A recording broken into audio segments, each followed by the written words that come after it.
नेता प्रतिपक्ष तेजस्वी यादव आज सुपौल पहुंचे, जहां उन्होंने सरकार पर जमकर हमला बोला है।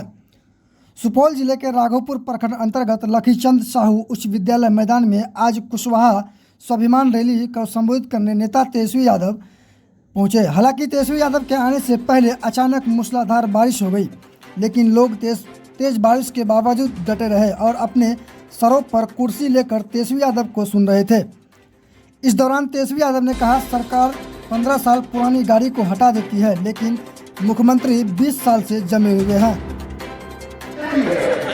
इसलिए नहीं देते कि गाड़ी खटारा हो जाती, कब इंजन बैठ जाएगा, कब धुआं छोड़ने लगेगा, कब टायर पंचर हो जाएगा। तो जब सरकार 15 साल पुरानी गाड़ी की इजाजत नहीं देती है, तो आप 20 साल पुराना सरकार खटारा सरकार को आप कैसे करने दीजिएगा।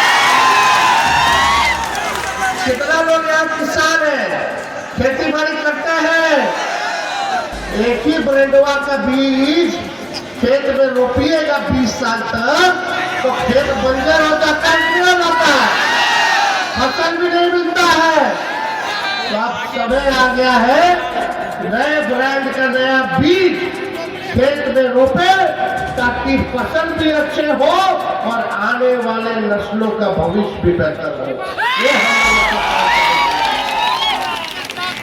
देखिए, हम ज्यादा कुछ नहीं कहेंगे, आप लोग होशियार लोग हैं।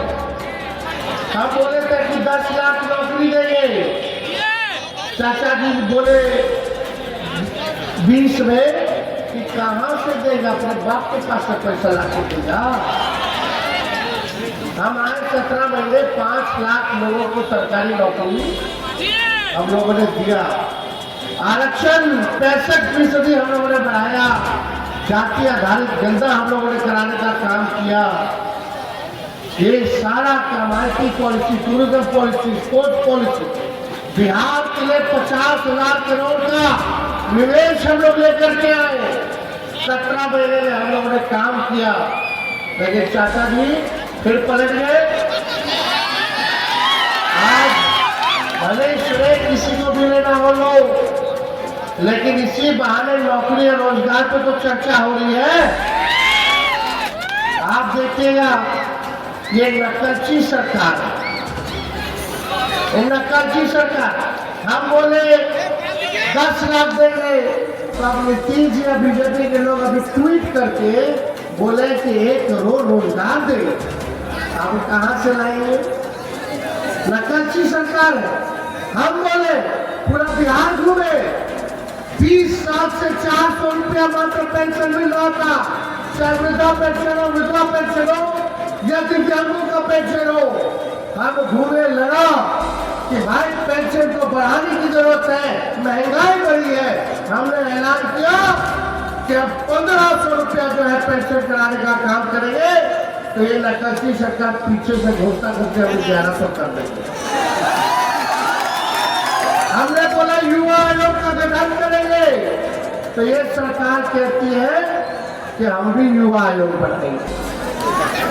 हमने बोला बिहार गरीब राज्य है, देश का सबसे गरीब राज्य है, सबसे महंगा बिजली क्यों खरीदता है बिहार? पूरे देश में अगर सबसे महंगा बिजली मिल रहा है तो वो बिहार में मिल रहा है। हमने घोषणा किया जब हमारी सरकार बनेगी तो 200 यूनिट फ्री में हम लोग जो है बिजली देने का काम करेंगे। मिलना चाहिए, नहीं मिलना चाहिए? तो पीछे से सरकार अपने सूत्रों के हवाले से खबर चलवाती है कि 100 यूनिट फ्री अब कर देंगे। समझ रहे हैं? हमने बोला माताएं बहनों के लिए माई बहन मान योजना लाएंगे, जैसे हमारा सरकार झारखंड में है, चल रहा है। हर महीना खाते में 2500 रुपया माता और बहन के हम लोग डलवाने का काम करेंगे। देखिए आने वाले समय में इसका भी नकल लोग करने वाले। मेरा कहने का मतलब ये है कि ये सरकार जो है थक चुकी है। हमारे मुख्यमंत्री थक चुके हैं और रिटायर्ड अधिकारियों के साथ बिहार चला रहे।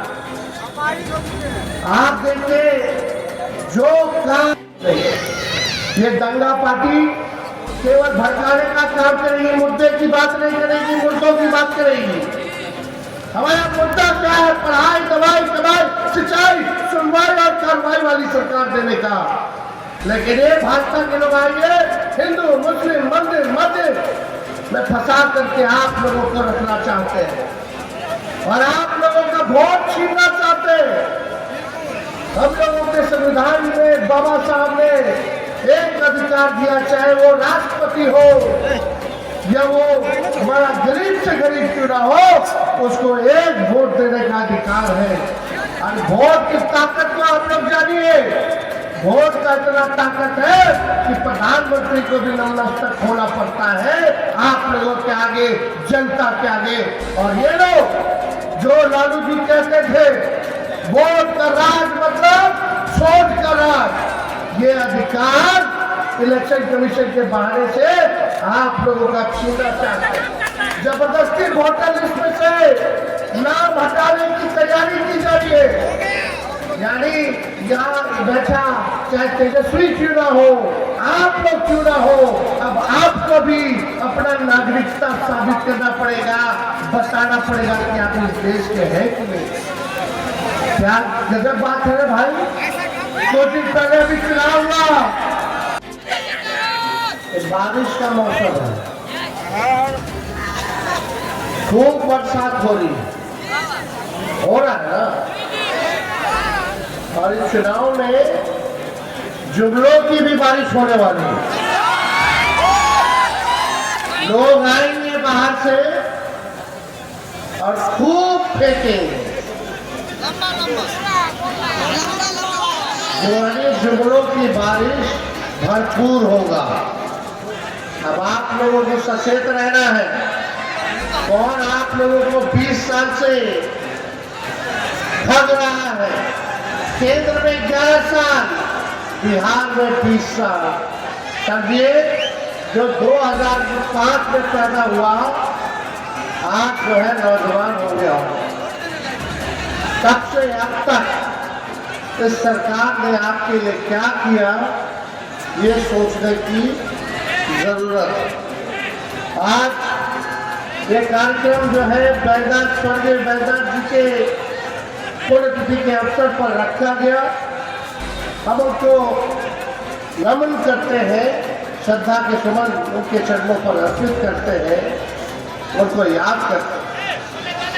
लेकिन यहाँ कितने नौजवान भाई हैं, जरा हाथ उठा के बता दो, जो बेरोजगार हैं? कितने लोग बेरोजगार हैं? सबसे बड़ा दुश्मन क्या है आपका? बेरोजगारी। ये कोसी हिमाचल का इलाका, मिथिलांचल का इलाका और कितने ऐसे आपके सब दामाद लोग को आयोग ने उठाड़ दिया है। और प्रधानमंत्री जी आते हैं तो हम लोगों को परिवारवाद के बारे में गाली देते हैं, लेकिन ये नहीं बताते कि उनके बिहार के मंत्रिमंडल में 50% जो मंत्री हैं वो परिवार वाले लोग हैं। एक उनका डिप्टी सीएम है बड़बोला, आप जानते हैं ना, हम ही लोग के पार्टी में थे। लालू जी ने ही मंत्री बनाया सबसे पहली बार, और जब पार्टी तोड़ करके वो भागे तो कितना पार्टी घूम घूम करके वहां गए। उनका भी तो सब परिवार है, और भी देखेगा कितना लोग हैं। लेकिन हम इस पे नकारात्मक बात करने हम नहीं आए हैं, हम सकारात्मक बात करने आए हैं, क्योंकि हमको सकारात्मक राजनीति करनी है। हमारी लड़ाई किसी व्यक्ति या पार्टी से नहीं है, हमारी लड़ाई विचारधारा की है, और हमारी लड़ाई बेरोजगारी से है, महंगाई से है, पढ़ाई से है, गरीबी से है। गरीबी खत्म होना चाहिए कि नहीं होना चाहिए? पढ़ाई रुकना चाहिए कि नहीं रुकना चाहिए? बेरोजगारी खत्म होना चाहिए कि नहीं होना चाहिए? आप लोग को अच्छी शिक्षा, चिकित्सा मिलनी चाहिए कि नहीं मिलना चाहिए? अपराध हम कुशवाहा को पुरुषार्थ की प्राप्ति कैसे होगी जब हम कुशवाहा यदुवंशियों के साथ अति पिछड़ा नेताओं के साथ मिलकर एक होने का काम करेंगे तो निश्चित रूप से 100 में जो 90 हमारी जनसंख्या है वह 90 की जनसंख्या एक होगी और बिहार में परिवर्तन होगा मित्रों। इसलिए मैं पुनः आपसे कहना चाहता हूँ कि वैद्यनाथ नेता का अर्थ होता है चक्रवर्ती सम्राट अशोक और आदरणीय श्री नंद वंश के नेता जो सम्राट थे नंदवंशी सम्राट